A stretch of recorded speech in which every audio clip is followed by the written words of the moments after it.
Continuamos en Noticias Globo, Visión Economía. En esta parte del programa vamos a revisar cuál fue el desempeño de las carteras de crédito y cómo influyó en esta el tipo de cambio y el capital suscrito.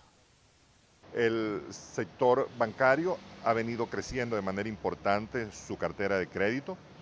Al mes de mayo el crecimiento anualizado ha estado en niveles de 218%. Es un crecimiento realmente importante.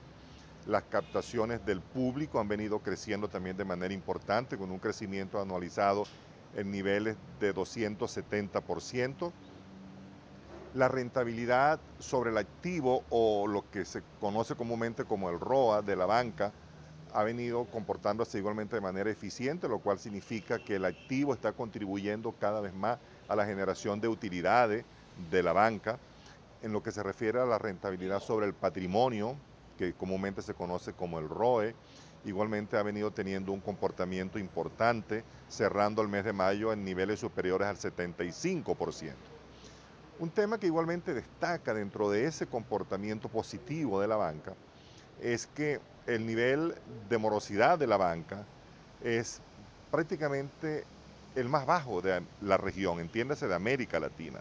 Estamos hablando de un nivel de 0,19%, lo cual significa que, por cierto, si lo comparamos con el mismo mes de mayo del año pasado, estamos hablando que para esa fecha el índice de morosidad estaba en niveles de 0,30%. Como podemos ver, es una disminución realmente importante, lo cual es saludable para la banca porque convierte la cartera de crédito en una cartera de crédito sana. Recordemos que los principales ingresos de la banca se originan es a través de los ingresos que se reciben por la cartera de crédito.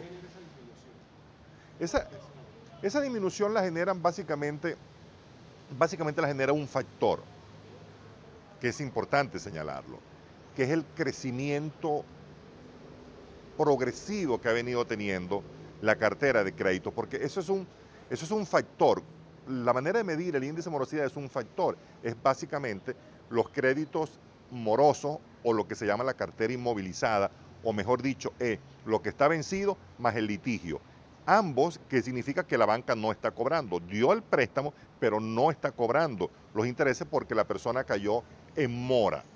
Esa cartera morosa, si se divide entre la cartera de crédito bruta, es lo que da el índice de morosidad. Eso no significa que la cartera morosa o inmovilizada no ha venido creciendo, ha venido creciendo. Lo que pasa es que el crecimiento de la cartera de crédito ha sido muy superior, por lo tanto, el factor tiende a bajar. Estamos hablando de 0,19%. Además, que también debemos de señalar que usualmente el venezolano, tanto la persona natural como la persona jurídica, tiende realmente a ser muy responsable en el cumplimiento de sus obligaciones bancarias. Por lo tanto, eso es un factor igualmente importante. Eso, por supuesto, ha contribuido de manera importante a que la cartera de crédito de la banca venezolana sea una cartera de crédito sumamente sana. Eso es enormemente importante en este entorno económico adverso. Además, otro factor importante allí es que esa cartera inmovilizada tiene una provisión superior al 1000%. ¿Qué significa esto? Que de cada bolívar que está moroso, la banca tiene realmente más de 1000 bolívares en provisión para cubrir ese crédito en caso de que la persona deje de pagar. Por lo tanto, la banca ha sido muy responsable en ese sentido, eso hay que expresarlo de manera muy clara. La banca definitivamente hoy es una banca que está gerenciando sus instituciones de manera enormemente responsable, es una banca que se ha profesionalizado mucho.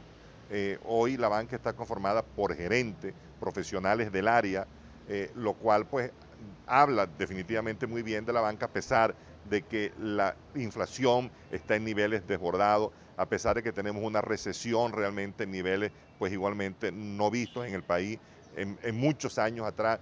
A pesar de ese entorno, la banca sigue teniendo un comportamiento realmente importante. La banca sigue otorgando crédito porque esa es la razón de ser de la banca. La banca, ¿qué es lo que hace en el fondo? La banca lo que hace es intermediar entre el excedentario, entiéndase que es aquella persona que tiene recursos que le sobran y los coloca en el banco en forma de depósito, y la banca igualmente agarra esos recursos y los coloca en aquellas personas que son deficitarios, entiéndase, aquellas personas que demandan crédito. Esa es la función básica de la banca, intermediar entre el excedentario y el deficitario. La banca cumple ese papel y ese papel obviamente es el que origina la razón de ser de la banca. Por eso es que señalábamos anteriormente que los ingresos de la banca provienen principalmente es de esa intermediación. El principal componente de la banca, estamos hablando de que aproximadamente el 70% de los ingresos de la banca provienen de la cartera de crédito. O sea, de cada 100 bolívares de ingresos totales de la banca, 70 provienen de la cartera de crédito. Por lo tanto, para la banca dar crédito es su razón de ser. Sin ello, la banca no pudiera existir realmente. Entonces, eso es un elemento pues importantísimo que ha venido cumpliendo la banca y que no la va a dejar de cumplir. Además que hoy por hoy el componente de liquidez que ha aumentado muchísimo en el país, como bien sabemos, la liquidez monetaria ha venido subiendo día a día, mes a mes. Por lo tanto, la banca no tiene problemas de materia prima. Entiéndase materia prima que son los depósitos que recibe la banca. Esa es su materia prima. La materia prima de la banca son los depósitos, porque esos depósitos la banca los convierte luego en crédito. Entonces, allí la banca no tiene ningún problema hasta este momento y cada vez definitivamente la banca se ve con unos niveles de liquidez realmente cada vez más altos. Por lo tanto, pues afortunadamente para el sector empresarial, para las personas naturales, pues el tema del financiamiento no ha sido en el fondo un problema.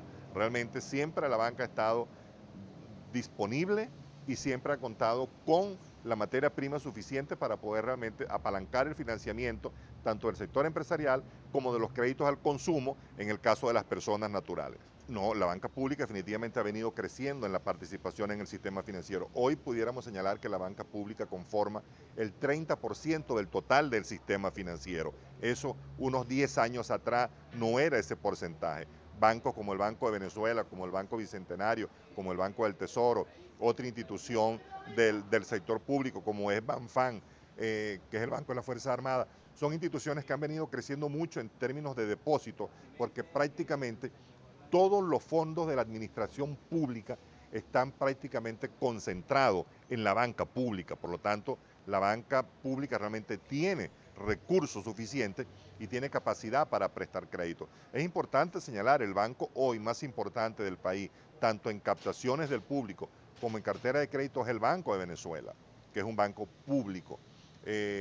Y pues es importante que exista una combinación entre ambas instituciones. Lo importante es que las reglas que existen en uno sean las que existan en el otro, o sea, que actúen en funciones igualitarias, que realmente no exista pues ventaja por ser banca pública sobre la banca privada. Pero en términos generales ambos sectores están conviviendo, ambos sectores están cumpliendo su rol dentro de la economía y pues esperemos que definitivamente eso continúe así y que la banca privada realmente continúe teniendo su papel de preponderancia en la economía, porque es así, digamos, de cada 100 bolívares de crédito que se dan en la economía, 70 los provee el sector financiero privado o la banca privada y 30% los concede la banca pública.